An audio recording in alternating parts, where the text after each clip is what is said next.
নবী আমার আল্লাহর নির্দেশে সাহাবায়ে কেরামদের নিয়ে রমজান মাসে নবী আমার বেরিয়ে গেলেন। বাবা, হে তরুণ যুবকেরা, হে আমার তরুণ যুবকেরা, আখলাকুন নববী বলছি, নবীর চরিত্র বলছি, নবীর ব্যবহার বলছি। হে তরুণ যুবকেরা, বেশি লম্বা চওড়া করব না, অনেক কথা ছিল, বেশি আলোচনা করতে যাব না। 8 বছর পর আমার আল্লাহ নির্দেশ দিল, হে আমার বন্ধু, যান যান, এবার আপনি আপনার সাহাবায়ে কেরামদের নিয়ে মক্কা, আপনার মাতৃভূমিটা এবার জয় করে নিন। নবী আমার আল্লাহর নির্দেশে সাহাবায়ে কেরামদের নিয়ে রমজান মাসে নবী আমার বেরিয়ে গেলেন। বাবা, হে তরুণ যুবকেরা, হে আমার মুরব্বিয়ানেরা, শুনে রেখে দিন বাবা, জেনে রেখে দিন বাবা, সেদিন ইসলামের ঝান্ডাটা হযরতে ওমর ফারুকের হাতেতে আল্লাহর নবী দিলেন।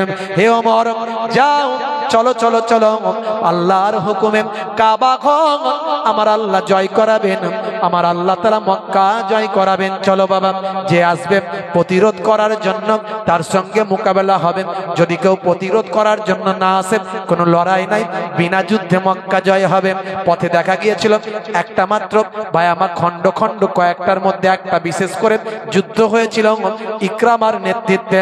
ইকরামার বিরুদ্ধে নবী আমার দাঁড় করিয়ে দিয়েছিলেন হযরতে খালিদ বিন ওয়ালিদকে।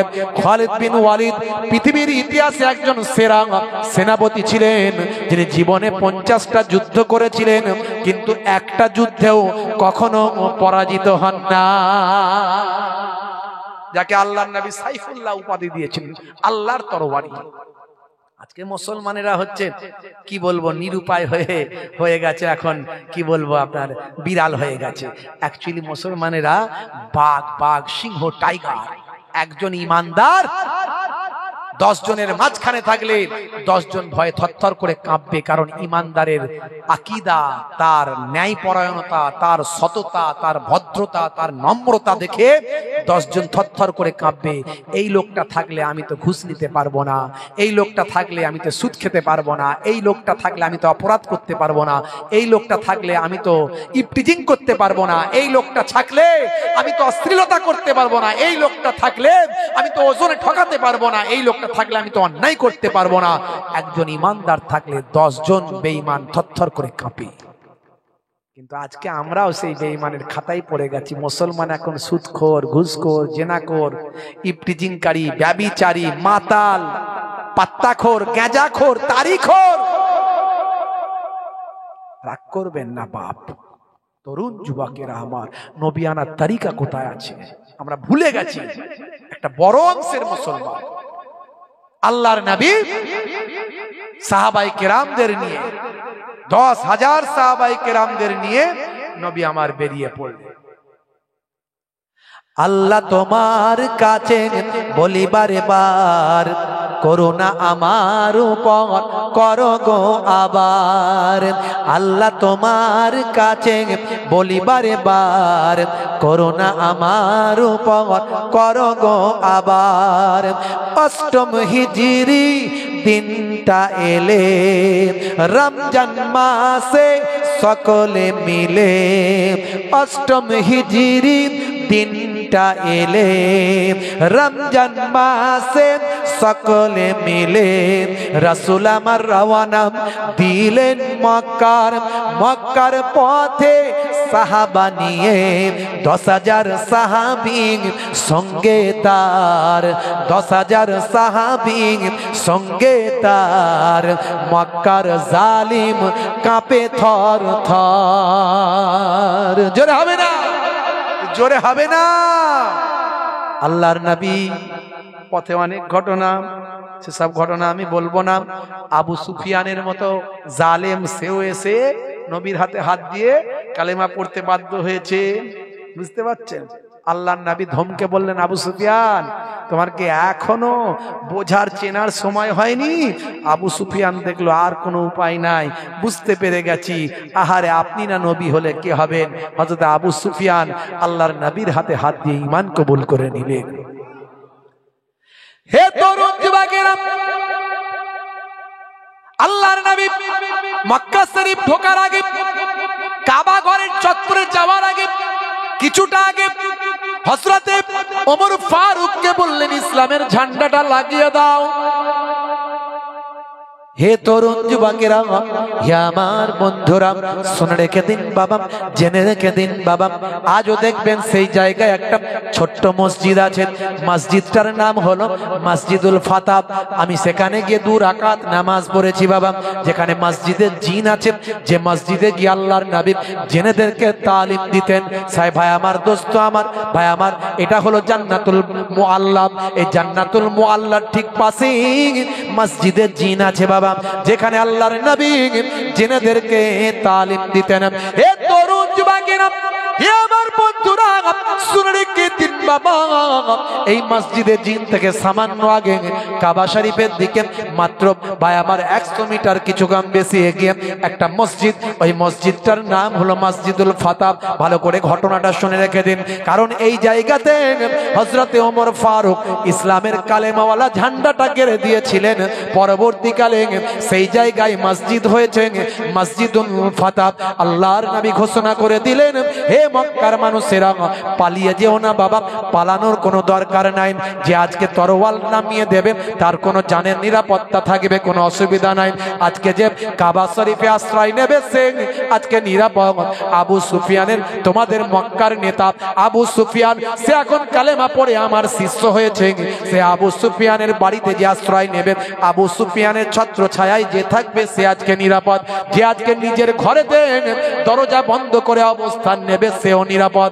মনে রাখবে, যে তলোয়ার তুলবে তার সঙ্গে আমি মোহাম্মদে আরবির যুদ্ধ হবে।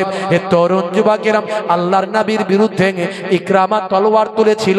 হযরতে আল্লাহ খালিদ বিন ওয়ালিদকে নবী দাঁড় করিয়ে দিয়েছিলেন। বাবা খালিদ, তুমি এই ব্যাপারটা দেখে নাও। বলার সঙ্গে সঙ্গে হযরতে খালিদ বীর যোদ্ধাদের নিয়ে ঝাঁপিয়ে পড়লেন।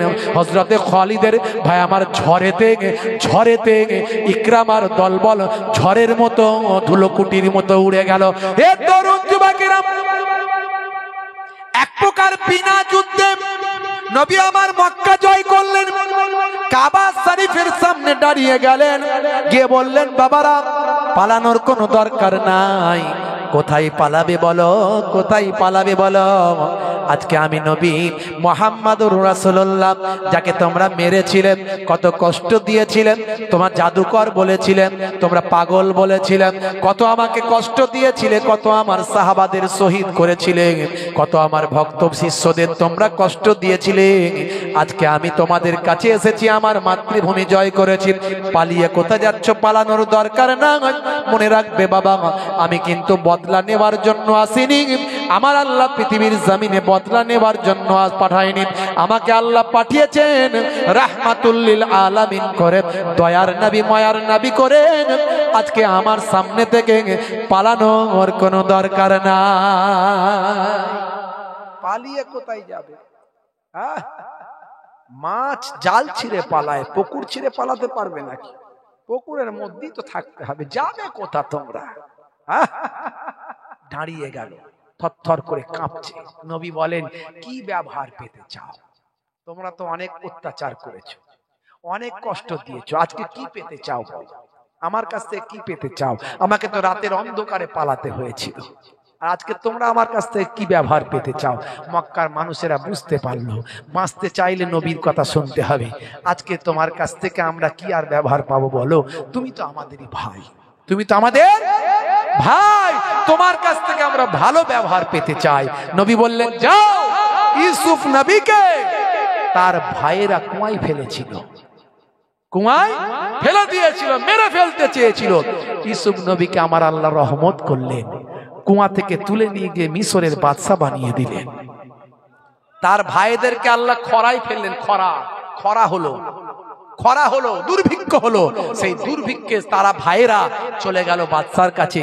চিনতে পারে না এটা সে আমাদের ছোটবেলায় কুয়ায় ফেলা ইউসুফ, চিনতে পারেনি। দেখছে সিংহাসনে নুরারি চেহারার একজন বাদশা বসে আছে। আল্লাহ চিনিয়ে দিলেন, এগুলো সব তোমার ভাই, এগুলো সব তোমার ভাই। ইউসুফ নবী চিনতে পেরেছিলেন, এগুলো আমার ভাই। আমার ভাই হিসাবে যেহেতু আল্লাহ আমার ভাই হিসাবে পাঠিয়েছেন, আমি ইউসুফ তাদের ক্ষমা করে দিলাম। নবী ক্ষমা করেছিলেন, ইউসুফ নবী তাদের ক্ষমা করে ব্যাপারে অনেক সাহায্য করেছিলেন।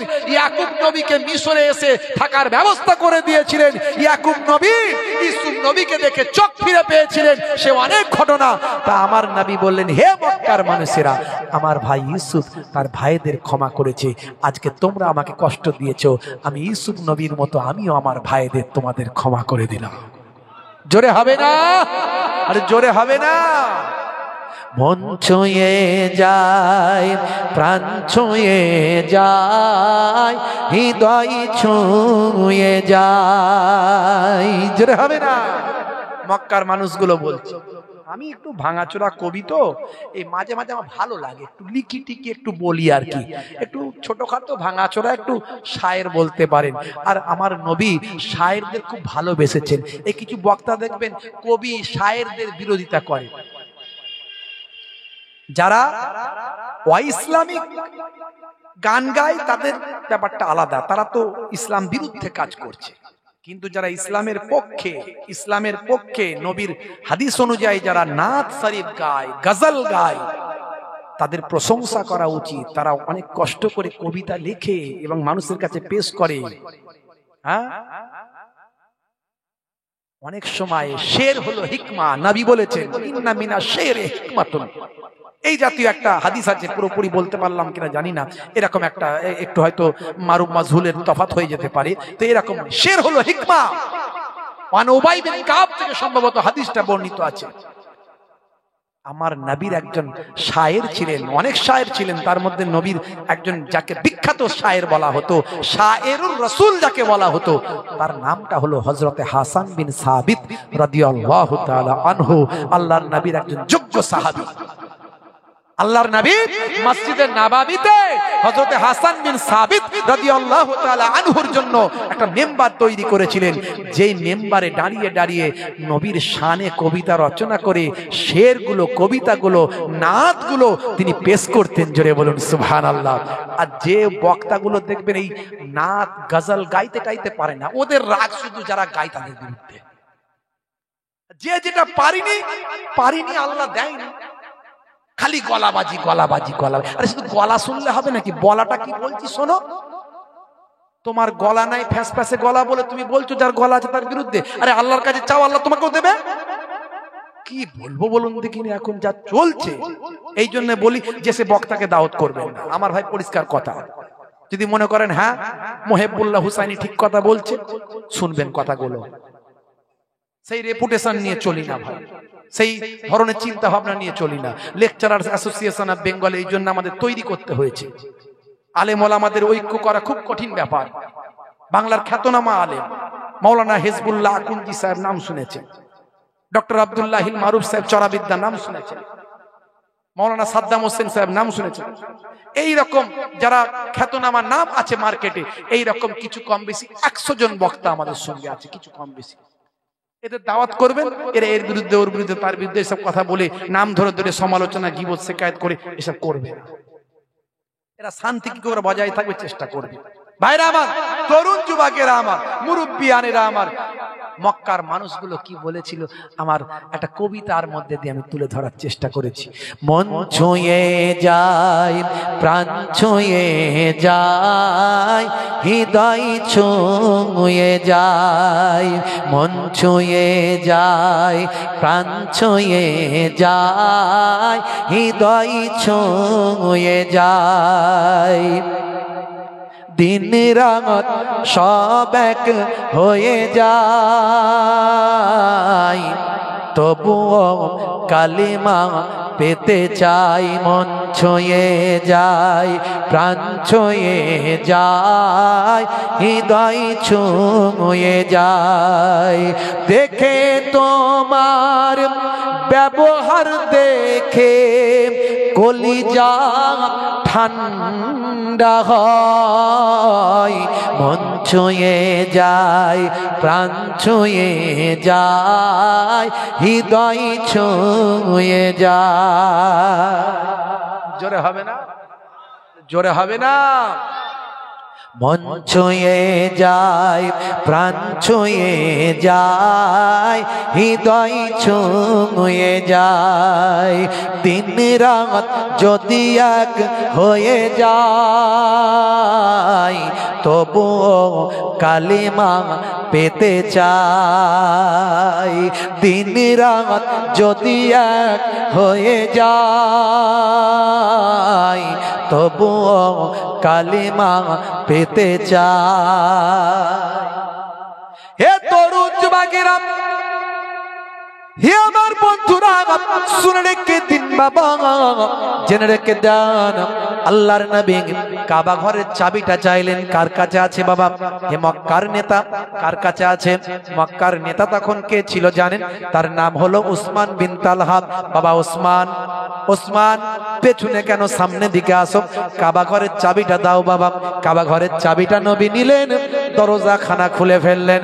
হে তরুণ যুবকেরা, হাজার হাজার মানুষ দাঁড়িয়ে আছে, হাজার হাজার সাহাবায়ে কিরাম দাঁড়িয়ে আছে। আল্লাহর নবী দরজাখানা খুলে ফেললেন মক্কার ভিতর থেকে। হে তরুণ যুবকেরা, পৃথিবীর প্রথম ঘর হলো মক্কা। পৃথিবীর প্রথম ঘর কি? মক্কা। কোরআন মাজিদে পৃথিবীর প্রথম ঘরটার নাম হলো কাবা। তারপরে দ্বিতীয় ঘর হলো বাইতুল মুকাদ্দাস, যে বাইতুল মুকাদ্দাস আজকে ইহুদিরা দখল করে নিয়েছে। যে কাবা ঘর দখল করার চক্রান্তের মধ্যে তারা আছে। কিন্তু মনে রাখবেন, আল্লাহর কোরআন 1450 বছর আগে জানিয়ে দিয়েছেন ভাই, আমার কাবা ঘরকে আল্লাহ মসজিদ হিসাবে উল্লেখ করেছেন, আর বাইতুল মুকাদ্দাসকে আল্লাহ মসজিদ হিসাবে উল্লেখ করেছেন। তার প্রমাণ হলো আল্লাহর কোরআন। আমার আল্লাহর কোরআনে তাই লিপিবদ্ধ হয়েছে, সুবহানাল্লাযী আসরা বিআবদিহি লাইলাম মিনাল মাসজিদিল হারাম ইলাল মাসজিদিল আকসা। হে তরুণ যুবকেরা, মসজিদে হারাম বলে উল্লেখ করা হয়েছে, মসজিদে আকসা বলে উল্লেখ করা হয়েছে। মসজিদ কথাটা মূল কথা হলো সিন জাম, সিন জিম আর দাল, সাজেদা। সাজেদা কথার অর্থ হলো সিজদা করা। সিজদা করা মানে আল্লাহর সিজদায় কপালটা লাগানো।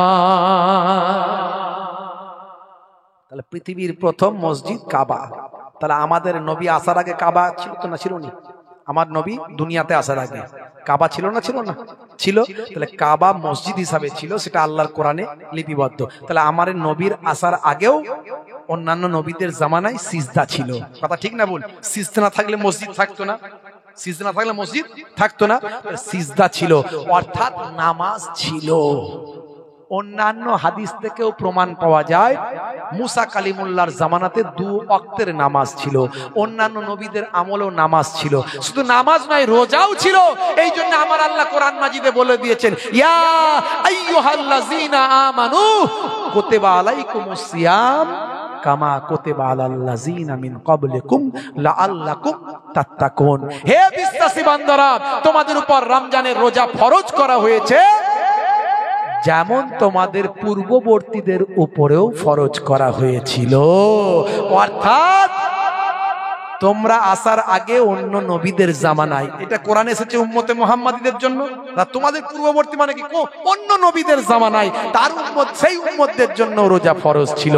অর্থাৎ নামাজ এবং রোজা এই পৃথিবীর শুরু থেকে আদম নবী থেকেই ছিল। জোরে বলুন সুবহানাল্লাহ। আর একদল মানুষ বলে নামাজ শুধু আমাদের নবী থেকে এসেছে। আমাদের নবী থেকে নামাজ যেটা এসেছে মেরাজ থেকে, ধারাবাহিক 5 ওয়াক্ত এসেছে, সিস্টেমেটিক এসেছে। অন্যান্য নবীদের জামানায় অন্য সিস্টেমে ছিল, আমাদের নবীদের জামানায়, আমাদের নবীর জামানায় অন্য সিস্টেমে 5 ওয়াক্ত এলো। ভুল বুঝবেন না, ভালো করে জেনে নেবেন। এখন দিনকাল খুব খারাপ, লোকে কত রকম ফতোয়া মারছে, বুঝতে পারছেন? হে তরুণ যুবকেরা, আল্লাহর নবী কাবা ঘর পরিষ্কার করলেন। 360টা খোদা স্ট্যাচু রাখা ছিল, লাত, হুবালাত, উজ্জা, মানাত, বিদ্যার খোদা, বুদ্ধির খোদা, সব নিজেরা তৈরি করে নিজেরা আবার বলে এটা বিদ্যার খোদা। একটা পাথর তৈরি করে ফেললো, বললো এটা হলো পানির খোদা। খোদার নড়াচড়ার ক্ষমতা নাই বলে এটা খোদা। এইরকম তারা খোদা বানিয়েছিল। আল্লাহর নবী বললেন, মক্কার মানুষেরা, এগুলো কখনো খোদা হতে পারে না। খোদা হলেন একজন যিনি সমস্ত কিছুর স্রষ্টা, যাকে দেখা যায় না, দেখা গেলে তার অস্তিত্ব ছোট হয়ে যেত, তাকে একমাত্র জান্নাতীরা দেখতে পাবেন। খোদা হলেন সব কিছুর স্রষ্টা। তিনি একবার কুন ফায়াকুন বললেন, সঙ্গে সঙ্গে হয়ে যায়। হে তরুণ যুবকেরা, এর আগে আমার আলোচনা ইন্টারনেটে আছে। আল্লাহর অস্তিত্ব নিয়ে আমি আলোচনা করেছি। আল্লাহ যে আছেন তার প্রমাণ কি? তার প্রমাণ কেমন করে বিশ্বাস করবেন? নবী যে এসেছিলেন কেমন করে বিশ্বাস করবেন? আমি কোরআন মাজিদ থেকে প্রমাণ করেছি। আজকে যেটা বিজ্ঞানের গবেষণায় প্রমাণ হচ্ছে, 1450 বছর আগে আল্লাহর কোরআনে কেমন করে লিপিবদ্ধ হচ্ছে। মাথায় একটু আকল বুদ্ধি দিয়ে চিন্তা করুন। আজকে বিজ্ঞান গবেষণা করলো অনেক পরে। প্রথমে বলেছিল সূর্য পৃথিবীর চারিদিকে ঘোরে, তারপরে বলল কোপারনিকাস গালিলিওরা এলো, দূরবীন আবিষ্কার করলো, বলল না না পৃথিবী সূর্যের চারিদিকে ঘোরে। আজকের নাসা বলল, ভাই আমার লেটেস্ট বিজ্ঞানীরা বলল, কি বলছে? সূর্য পৃথিবীর চারিদিকেও ঘোরে না, পৃথিবী সূর্যের চারিদিকেও ঘোরে না, বরং যত গ্রহ নক্ষত্র যত কিছু আছে আকাশে সব যে জায়গা নিজের নিজের কক্ষপথে ঘুরে বেড়ায়। এই কথাটা আজকের লেটেস্ট বিজ্ঞানীরা 21 শতাব্দীতে গবেষণা করে বের করলো। ভাই আমার সেটা 1450 বছর আগে কেমন করে কোরআনে এলো? কোরআনে বলা হলো আশ-শামসু ওয়াল কামারু বিহুসবান, সূর্য এবং চন্দ্র যে যার নিজের নিজের কক্ষপথে ঘুরে বেড়ায়। 1450 বছর আগে সে সময় কোনো গবেষণাগার ছিল না, কোনো প্যাথোলজি ছিল না, কোনো মাইক্রোস্কোপ স্টেথিস্কোপ কিছু ছিল না, কোন রকম ভাই আমার দোস্ত আমার অনুবীক্ষণ যন্ত্র ছিল না, কোনো মঙ্গলযান ছিল না, কোনো ভাই আমার অগ্নি 5 ছিল না, ক্ষেপণাস্ত্র ছিল না, কোন রকম যান শুক্র গ্রহে পাঠানোর মতো ব্যবস্থা ছিল না। বন্ধুরা আমার, সেই সময় আল্লাহর কোরআনে যা বলা হয়েছে এরকম একটা নয় অনেক উদাহরণ আমি ইন্টারনেটে দিয়েছি, একটা নয় অনেক কথা আমি এরকম বলেছি। তাহলে এর দ্বারাই প্রমাণ হয় আজকের বিজ্ঞানীরা যেগুলো গবেষণা করছে 1450 বছর আগে আমার আল্লাহ কোরআন মাজিদে বলেছেন। তাহলে কোরআন মাজিদ যদি সত্য হয়, আজকের বিজ্ঞানের আলোকে কোরআন মাজিদ যদি সত্য হয়, যিনি কোরআন পাঠিয়েছেন তিনি সত্য, যার উপর কোরআন এসেছে তিনিও সত্য। আমি প্রমাণ করেছি আল্লাহর অস্তিত্ব। বন্ধুরা আমার, এরকম অনেক কথা বলা যায়। আপনাদের কষ্ট হচ্ছে মনে হচ্ছে, সবাই বলেন হ্যাঁ হু করেন। আচ্ছা কারা কারা চান না হাত তুলে দেখান তো দেখি। সবাই চান? মাশাআল্লাহ মাশাআল্লাহ। আচ্ছা একবার দেখবো সত্যি সত্যি কারা কারা চান। একটু হাতটা বের করতে পারবেন? ঠান্ডা লাগছে মনে হয় নাকি? একটু হাতটা বের করুন দেখি, নড়াচড়া করুন একটু। কারা কারা চান একটু হাত তুলে দেখান তো দেখি। মাশাআল্লাহ সবাই চাই। নারে তাকবীর, নারে তাকবীর। কিন্তু সবাই চাইলে কি হবে? আমি তো আর চাইছি না। তার কারণ হচ্ছে এই মাধ্যমিক পরীক্ষা চলছে, বুঝতে পারছেন, সেন্টারে গার্ড থাকতে হচ্ছে প্রতিদিন। তা আবার আমাকে তো সকালে গার্ডে যেতে হবে, তাহলে আমার তো বেশি রাত পর্যন্ত জাগলে হবে না, একটু তো রেস্ট নিতে হবে, বুঝতে পারছেন ভাইরা আমার। তো এটুকু শেষ করে দেবো ছোট্ট করে। এই যে মক্কার ঘটনাটা বলছি ছোট করে, আমি বলতে চাইছি নবীর আখলাক, নবীর চরিত্র একটু দেখুন। আল্লাহর নবীর একজন সাহাবী ছিলেন, যে সাহাবীর নাম হলো হযরত বিলাল। ভাবুন তো দেখি, সে উমাইয়ার ঘরে একজন কৃতদাস, বাজার থেকে কিনে আনা একটা গোলাম। সেই গোলামটা গাধার মতো তাকে পরিশ্রম করানো হয়। সেই গোলাম যখন জানতে পারল পৃথিবীর মানুষের কাছ থেকে একজন মহামানব পৃথিবীতে আবির্ভাব ঘটেছে, যিনি কালো আর সাদার পার্থক্য করেন না, গোলাম আর মনিবের পার্থক্য করেন না, যার কাছে কোনো উচ্চ নিচ বলে কিছু নাই, যার কাছে কোনো ভেদাভেদ বলে কোনো কিছু না, যার কাছে কৃষ্ণাঙ্গ আর শ্বেতাঙ্গদের পার্থক্য নাই, যার কাছে উচ্চ বর্ণ আর নিম্ন বর্ণের কোনো পার্থক্য না, যার কাছে ধনী আর গরিবের কোনো পার্থক্য নাই, যিনি সমস্ত মানুষকে সমান বলে বিবেচনা করেছেন। কাজের নিরিখে যে যার স্টেজে থাকবে বটে, কিন্তু সমস্ত মানুষই সমান, সম্মান আল্লাহ সকলের সমান দিয়েছে। আমি কৃতদাস বলে আমি ছোট লোক, উনি আমার মনিব বলে উনি সম্মানীয়, না না এটা নয়। কাজের জায়গায় আপনি কাজ করবেন, কিন্তু সম্মান আমার আল্লাহ তার ব্যবহার, তার আমল, তার ইবাদতে মালিকের থেকে শ্রমিকের সম্মান আল্লাহর দরবারে বেশি আছে না? না মালিকের আন্ডারে কাজ করছেন, আপনি শ্রমিক, মালিক বেনামাজি, মালিক বেরোজাদার, মালিক মাতাল, মালিক সুদখোর, আপনি নামাজি, আপনি রোজাদার, আপনি আল্লাহওয়ালা, আল্লাহর দরবারে সম্মান কার বেশি? শ্রমিকের সম্মান বেশি। এটা এসে আমার নবী শিখিয়ে দিলেন। তাদের কাছে ছিল উল্টো, নবী বললেন উল্টো। বেলাল বলল, এই মানুষটাই তো আমার শিষ্য হব, এই মানুষটার কি আমি গোলামি করব, এই মানুষটাই আমার কাছে মহান। বেলাল ঈমান কবুল করলেন। ঈমান এনে বেলালের এত মর্যাদা আল্লাহ দিলেন, মুসলিম জাহানের তিনি মুয়াজ্জিন হয়ে গেলেন, যিনি আজান দেবেন তারপর মুসলমানরা নামাজ পড়বে। কি সম্মান, কি ইজ্জত আমার আল্লাহ বেলালের দিয়ে দিলেন নবীর শিরায়।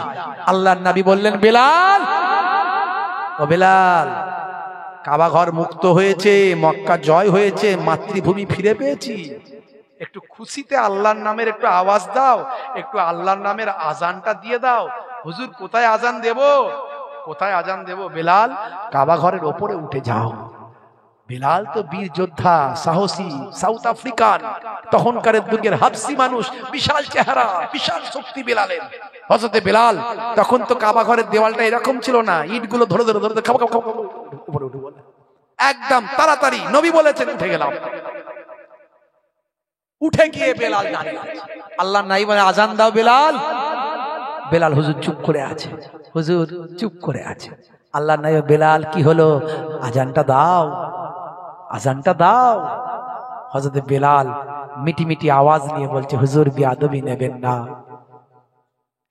হে তরুণ যুবকেরা, হযরতে বেলাল বলে, ইয়া রাসূলুল্লাহ, এতদিন পর্যন্ত মদিনার জমিন থেকে আজান দিতাম, আপনি কাবাকে আমাদের কিবলা বলে জানিয়েছেন, সে কাবা ঘরের দিকে মুখ করে তো আজান দিতাম, আর আজকে আপনি নির্দেশ দিয়েছেন কাবা ঘরের উপরে উঠে যেতে, আর সেখানে গিয়ে আজান দিতে আমি আজকে বেলাল উপরে উঠে পড়েছি কাবা ঘরের, যে কাবার দিকে মুখ করে আজান দিতাম মদিনার জমিন থেকে, আজকে আমি কোন দিকে মুখ করে আজান দেব এই চিন্তায় আমি ব্যতিব্যস্ত আছি। ইয়া রাসূলুল্লাহ, হাবিবাল্লাহ, যে কাবার দিকে মুখ করে আমি এতদিন আজান দিয়েছি, আজকে সেই কাবা ঘরের উপরে উঠে দাঁড়িয়েছি, এখন বলুন আমি কোন দিকে মুখ করে আজান দেব? আল্লাহর নবী বললেন, বেলাল রে, ও বেলাল, তুমি কি এখনো চিনতে পারলে না? তুমি কি এখনো বুঝতে পারলে না? তোমার কি এখনো এহসাস হলো না?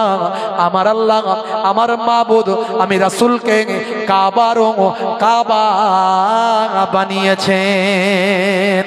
হে বেলাল, তুমি আজকে এক কাজ করো, আমি রাসূলের দিকে মুখ করে আজান দাও। জোরে হবে না? আর জোরে হবে না?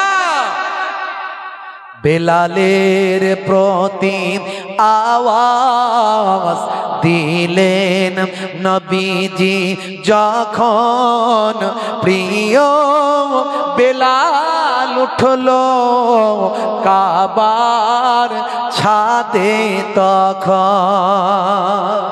জোরে হবে না? ওই যে বললাম না, ভাঙাচোরা কবি, একটু যা বলি সেটা নিয়ে একটু লিখে ফেলি, গাড়িতে আস্তে আস্তে 2-4 লাইন লিখে ফেলবো, 10 লাইন লিখে ফেলবো, কিন্তু হলে কি হবে? এই যে ভাইরা দেখছেন না, এরা খুব ভালো মানুষ, খুব ভালো মানুষ, এরা এই দিনের খেদমত করছে মাশাআল্লাহ। এই যে ইউটিউবার ভাইরা, এরা দিনকে পৌঁছে দিচ্ছে, কথা ঠিক না ভুল? আজকে আপনারা দেখবেন রুটিওয়ালা, বেকারিওয়ালা, আপনার ওই যারা এমব্রয়ডারি কাজ করে, আগে শুধু শুধু ঠিকঠাক ঠিকঠাক, ও টুনির মা তোমার টুনি, ওই টুনির মা তোমার টুনি, কি কথা দিয়েছে, কোথায় পালিয়ে গেছে, খালি এই করতো। এখন টুনি টুনি টুনি টুনি করে মাথা খারাপ, বলে দর ছাড়তো, এই হুজুরদের ওয়াজ শুনি একটুখানি, মোহেবুল্লাহ হুসাইনের ওয়াজটা চালিয়ে দে, এটা চালিয়ে যায়, কথা ঠিক না ভুল? তাহলে এদের ওসিলায় ওয়াজ আজকে দোকানে দোকানে পৌঁছেছে। কিন্তু হলে কি হবে? এই ভাইরাই যে দেখবেন প্রত্যেক দিন, আমি যেখানে এরা সেখানে, বুঝতে পারছো, 50 কিলোমিটার সাথে আমি এত বলি, তোমাদের কিন্তু তেল খরচা উঠবে না, তাও শুনবে না। ঠিক আছে হাজির, এই যা বলবো পরের দিনে মার্কেটে চলে যাবে। পরের দিনে মার্কেটে যদি চলে যায়, এত কষ্ট করে আমি লিখলাম এই একজনকে শোনানোর জন্য, একটা জায়গায় শোনানোর জন্য, সব জায়গায় শোনাবো, একটু সময় লাগবে, মানুষকে ভালো লাগবে। তা ভাইদের বললো প্রত্যেক দিন আমার ওয়াজ ছাড়বেন না, অনেক বক্তা যাদের ছাড়বেন একটু করে, সবাইকে একটু করে ছাড়বেন, মাঝে মাঝে ছাড়বেন, মাসে 1টা 2টো 3টে 5টা ছাড়লেন, ঠিক আছে। এই মাসে যদি একটা হুজুরের 50টা ওয়াজ বেরোয়, লোক কটা শুনবে? প্রত্যেক দিন 4টে 5টা 6টা করে চ্যানেল থেকে ওয়াজ ছেড়ে দিচ্ছে। তা আমি আর মাঝে মাঝে ভাবছি আর লেখালেখি করবো না, দরকার নেই এত খাটার, বুঝতে পারছেন? ভাইরা আমার, একটু ভাঙাচোরা কবি একটু লিখে দিই, রাগ করবেন না। আমার ইউটিউবার ভাইদের খুব ভালোবাসি, এরা দিনের খেদমত করছে, অনেক পরিশ্রম করছে, অনেক দূর থেকে কষ্ট করে আসে। এদের ম্যাক্সিমামই কিন্তু পয়সা পায় না, কোনো ইনকাম হয় না। ম্যাক্সিমামই আপনারা ভাবেন মনে হয় বিরাট ইনকাম এদের, না না, ভুল ভাবনা। অনেকে ভাবে আমার মনে হয় এসব হুজুররা পয়সা পায় রে, বলে হুজুররা পয়সা পায়, এদের চললে হুজুরদের ইনকাম অ্যাকাউন্টে ঢুকবে। কত রকমের লোকের চিন্তা ভাবনা আছে, বুঝতে পারছেন? এরা কষ্ট করে চ্যানেলটা খুলেছে, যদি একটা সময় একটা জায়গায় পৌঁছায় তবে হয়তো কিছু পয়সা এদের অ্যাকাউন্টে ঢুকতে পারে। তার আগে যে কত টাকা এদের খরচা, তেল খরচা, ইন্টারনেট খরচা, মেহনত খরচা। আমি তাই ভাইদের বলি, সব ইউটিউবারদের বলি, আজও বলছি, কোন সময় ইউটিউব বন্ধ হয়ে যাবে, কি করবে তখন? সব দোকানদানি ব্যবসা বাণিজ্য রেখে এটা সাইটে একটা কাজ করো, দিনের খেদমত মনে করে। দুনিয়াতে কিছু ইনকাম হলে হলো, না হলে না হলো, কিন্তু আল্লাহর দরবারে এটার ওসিলায় নাজাত পাবো। আমি দিনকে পৌঁছে দেওয়ার চেষ্টা করেছি। কথা ঠিক না ভুল বলেন ভাইরা? আবার খুব ভালো মানুষ, ইউটিউবারদের আমি খুব ভালোবাসি, তবে লাইভ করতে দিই না। লাইভ করলে অনেক অসুবিধা হয়, স্লিপ অফ টাং হতে পারে, সেটা পরে রেকটিফাই করা যায়। কিন্তু আপনার লাইভ যদি করে দেয় 2 ঘন্টা, 2.5 ঘন্টা, 3 ঘন্টার মধ্যে আমার একটা ভুল কথা বের হওয়ার সম্ভাবনা আছে না? হতে পারে না? তো মানুষ ফারিস্তা, আমার 2 ঘন্টা, 2.5 ঘন্টা, 3 ঘন্টা বক্তব্যে স্লিপ অফ টাং 2 একটা কথা হতে পারে না? পারে না। লাইভ হয়ে গেলে সঙ্গে সঙ্গে চলে গেল, সমাজে ফিতনা তৈরি হবে, সমাজে ফিতনা তৈরি হবে।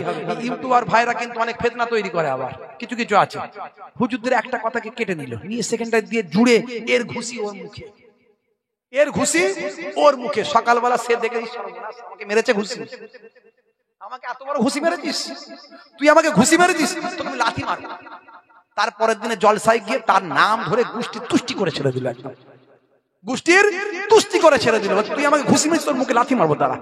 সেটা আবার সেই সেখানে চলে গেছে, গিয়ে আবার তারপর দিন সেখানে কেটেছে, অমুকের মুখে লাথি মারলো, অমুকের মুখে ঘুষি দিল। কি বলবো বলুন? মুসলমান সমাজের ডেভেলপমেন্ট হবে কি করে? কি করে হবে? কটা আমার দেশের গ্রাজুয়েট করতে পেরেছি, এখানে কতগুলো গ্রাজুয়েট করা ছেলে বসে আছে বলুন, কতগুলো মাস্টার ডিগ্রি বসে আছে বলুন, কতগুলো টিচার বসে আছে, কতগুলো বড় বড় মাওলানা যোগ্য আলেম আছে। আলেমরা তো নিচে থাকবে, থাকবে আলহামদুলিল্লাহ। আমি আলেমরা যারা আছেন তাদের বলবো স্টেজে সবসময় থাকতে বলি, আজও বলতে ভুলে গেছি। আলেম হাফিজ যারা থাকবেন স্টেজে থাকবেন, তারা নিচে কাম থাকবেন। কতগুলো এখানে আইএস আইপিএস ডব্লিউবিসিএস আপনার এলাকায় আছে বলুন, কতগুলো ডাক্তার ইঞ্জিনিয়ার আছে বলুন। আমরা এগুলো তৈরি করতে পারছি না, আমরা বিতর্ক তৈরি করতে পারছি, আমরা চায়ের দোকানে ঝগড়া করছি, আমরা পলিটিক্স করছি, পলিটিক্সের বুঝি না, পলিটিক্স করছি।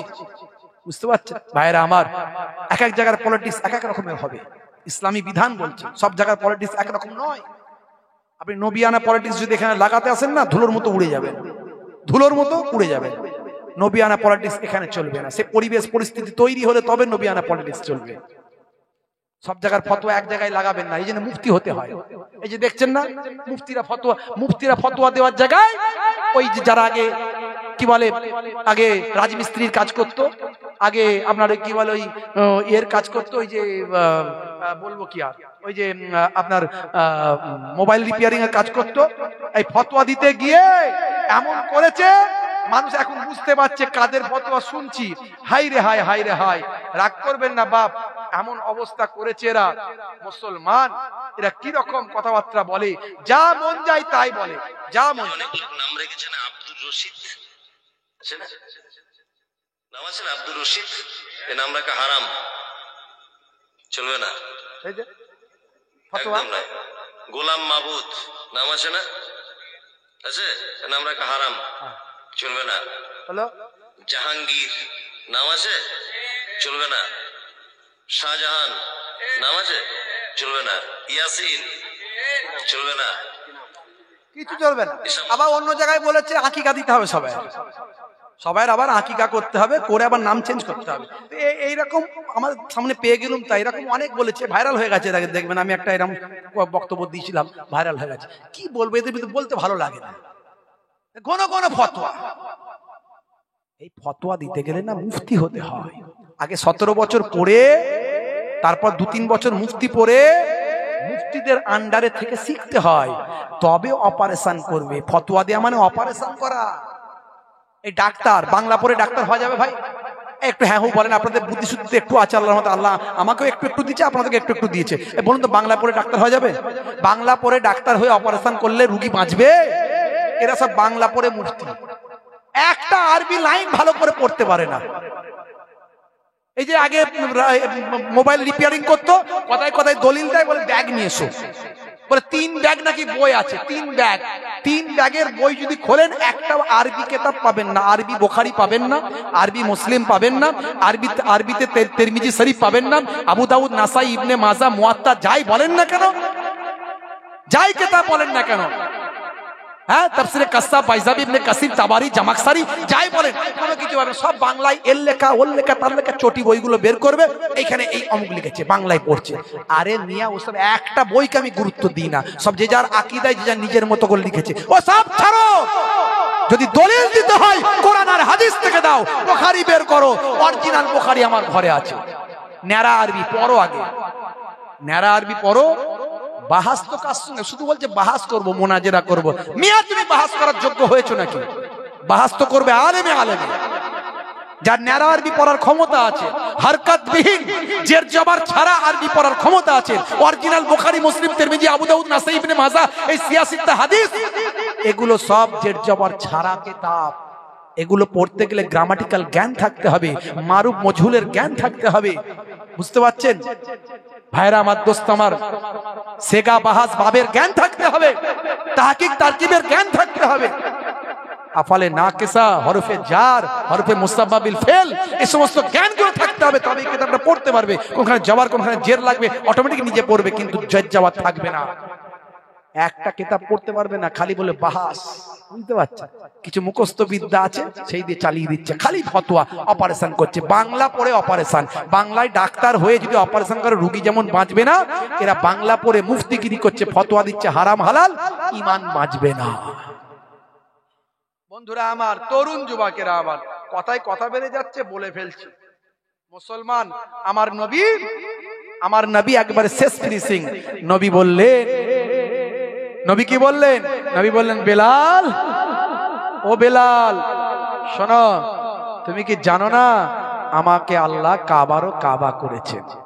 আমি তাই এখানে আমার কলমে লিখেছিলাম, বেলালের প্রতি আওয়াজ দিলেন নবীজি যখন, প্রিয় বেলাল উঠলো কাবার ছাদে তখন। বেলালের প্রতি আওয়াজ দিলেন নবীজি যখন, প্রিয় বেলাল উঠলো কাবার ছাদে তখন। হযরত বেলাল, হযরত বেলাল উঠে জানা, কোন মুখে দেব আযান, কোন মুখে দেব আযান। বিশ্বনবী, দয়ার নবী, নূর নবী, রাহমাতুল লিল আলামিন বলছেন, বেলাল আমার দিকে মুখ করে আযান দাও। হযরত বেলাল তখন কি করছেন? কি করছেন?